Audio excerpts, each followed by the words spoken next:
دوستوں، میں ہوں علیزہ اور آپ دیکھ رہے ہیں دی ورلڈ آف علیزہ۔ 12 ربیع الاول کو اللہ کے رسول حضرت محمد صلی اللہ علیہ وسلم کی پیدائش ہوئی۔ ایک دوسری روایت کے مطابق آپ صلی اللہ علیہ وسلم کی پیدائش 9 ربیع الاول کو ہوئی۔ کیا اتفاق ہے کہ آپ صلی اللہ علیہ وسلم 12 ربیع الاول کو ہی اس دنیا سے پردہ فرما گئے۔ ہندوستان، پاکستان اور بنگلہ دیش کے مسلمان اللہ کے رسول حضرت محمد صلی اللہ علیہ وسلم سے اپنی محبت کا اظہار کرنے کے لیے جلوس کا اہتمام کرتے ہیں، لیکن صرف یہی اللہ کے رسول حضرت محمد صلی اللہ علیہ وسلم سے اپنی محبت کا اظہار کرنے کا طریقہ نہیں ہے۔ چلیے اب چلتے ہیں مکہ اور مدینہ کی ان وادیوں میں جہاں آپ صلی اللہ علیہ وسلم اپنے صحابہ اکرام کے ساتھ رہتے تھے، اور ہم یہ جانیں گے کہ آپ صلی اللہ علیہ وسلم کے صحابہ اکرام آپ صلی اللہ علیہ وسلم سے اپنی محبت کا اظہار کیسے کرتے تھے۔ ایک دن اللہ کے رسول حضرت محمد صلی اللہ علیہ وسلم حضرت عمر رضی اللہ تعالیٰ عنہ کے ساتھ ٹہل رہے تھے۔ آپ صلی اللہ علیہ وسلم نے کہا، عمر بتاؤ تم مجھ سے کتنی محبت کرتے ہو؟ حضرت عمر رضی اللہ تعالیٰ عنہ نے کہا، یا اللہ کے رسول، میں آپ سے اپنے قبیلے کے ہر ایک شخص سے زیادہ محبت کرتا ہوں۔ اللہ کے رسول حضرت محمد صلی اللہ علیہ وسلم نے کہا، عمر یہ ایمان نہیں ہے۔ حضرت عمر تو تھے ہی بہت ذہین۔ حضرت عمر رضی اللہ تعالیٰ عنہ فوراً بولے، اللہ کے رسول، میں آپ سے اپنی جان سے بھی زیادہ محبت کرتا ہوں۔ آپ صلی اللہ علیہ وسلم نے کہا، عمر یہی ایمان ہے۔ اب دیکھتے ہیں کہ حضرت ابوبکر رضی اللہ تعالیٰ عنہ نے آپ صلی اللہ علیہ وسلم کے ساتھ جب غار سور کی صف پہ گئے تھے تو اپنی محبت کا اظہار کیسے کیا۔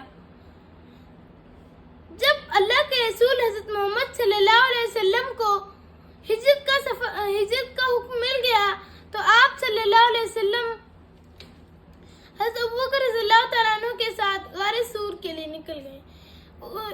اس رات کو کبھی حضرت ابوبکر رضی اللہ تعالیٰ عنہ آپ صلی اللہ علیہ وسلم کے آگے ہو جاتے اور کبھی آپ صلی اللہ علیہ وسلم سے پیچھے چلنے لگتے۔ آپ صلی اللہ علیہ وسلم نے پوچھا، ابوبکر تم ایسا کیوں کر رہے ہو؟ حضرت ابوبکر رضی اللہ تعالیٰ عنہ نے کہا، کبھی مجھے خدشہ ہوتا ہے کہ کوئی دشمن آپ کے آگے سے آ کے آپ پہ حملہ کر دے گا، اور کبھی مجھے خدشہ ہوتا ہے کہ کوئی دشمن آپ سے پیچھے آ کے آپ پہ حملہ کر دے گا، اس لیے کبھی میں آپ کے آگے چلنے لگتا ہوں، کبھی میں آپ کے پیچھے ہو جاتا ہوں۔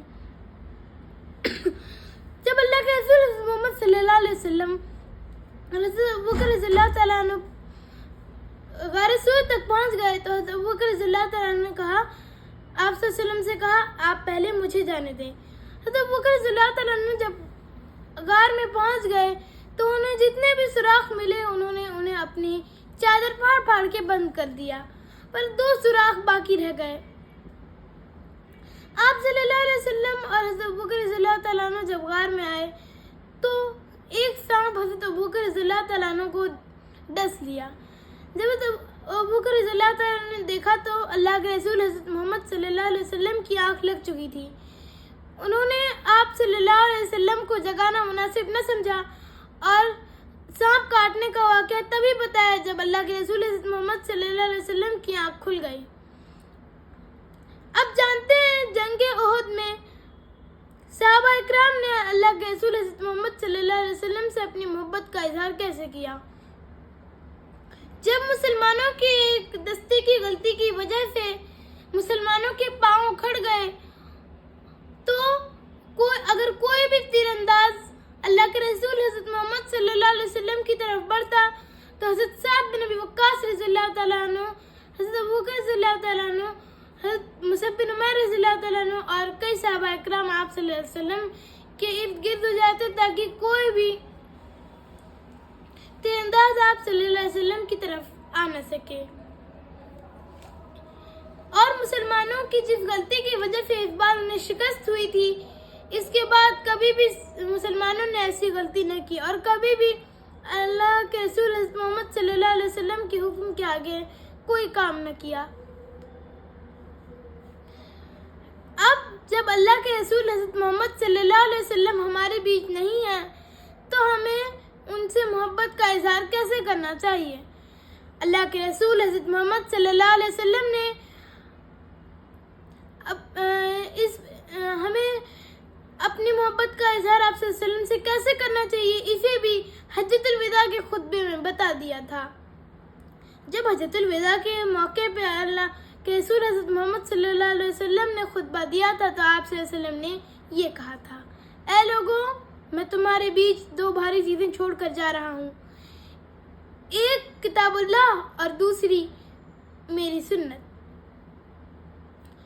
اور کبھی بھی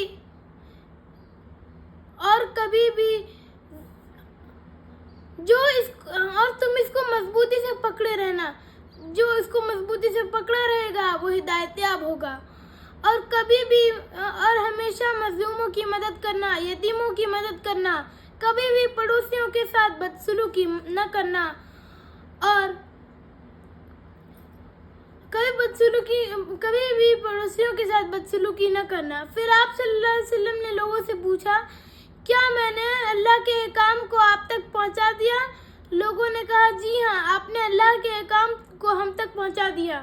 اللہ کے رسول حضرت محمد صلی اللہ علیہ وسلم نے اپنی شہادت کی انگلی آسمان کی طرف اٹھائی اور کہا، اے اللہ گواہ رہنا، اے اللہ گواہ رہنا، اے اللہ گواہ رہنا۔ جب آپ صلی اللہ علیہ وسلم ہمارے بیچ نہیں ہے تو ہمیں آپ صلی اللہ علیہ وسلم سے اپنی محبت کا اظہار ایسے کرنا چاہیے کہ ہمیں مظلوموں کی مدد کرنی چاہیے، ہمیں پڑوسیوں کے ساتھ بدسلوکی نہیں کرنی چاہیے۔ اللہ کے رسول حضرت محمد صلی اللہ علیہ وسلم کا احکام یہی تو تھا کہ صرف اس یونیورس کا نہیں، اس کے علاوہ اور بھی یونیورس کا بنانے والا ایک ہی پروردگار ہے، اور ہم اس بات کا اقرار اپنی زبان سے کریں۔ اللہ کے رسول حضرت محمد صلی اللہ علیہ وسلم کے دین سے پھرنے کے لیے صحابہ اکرام کو کتنے ظلم دیے گئے، انہیں دھمکیاں دی گئیں، انہیں لالچ دیا گیا، لیکن آپ صلی اللہ علیہ وسلم کے خلاف ایک بھی لفظ سننا گوارا نہ کیا۔ اگر ہماری امی بیمار ہوں اور ہم صرف یہ کہیں، امی میں آپ سے بہت محبت کرتی ہوں، امی میں آپ سے بہت محبت کرتی ہوں، تو کیا یہ محبت ہو جائے گی؟ نہیں، ہمیں تو اپنی امی کو ڈاکٹر کے یہاں لے کے جانا چاہیے، ہمیں تو اپنی امی کے لیے دوا لانی چاہیے۔ ٹھیک ویسے ہی اگر ہم آپ صلی اللہ علیہ وسلم سے محبت کرتے ہیں تو ہمیں آپ صلی اللہ علیہ وسلم کے بتائے ہوئے احکام پر چلنا ہوگا۔ اگر ہم ایسا نہیں کرتے ہیں تو یہ محبت آدھی ہی رہ جائے گی۔ اللہ سے دعا ہے کہ اللہ ہمیں حضرت محمد صلی اللہ علیہ وسلم کے اسی محبت کرنے کا طریقہ سکھائے۔ ملتی ہوں دوستوں میں اگلی ویڈیو میں۔ اللہ حافظ۔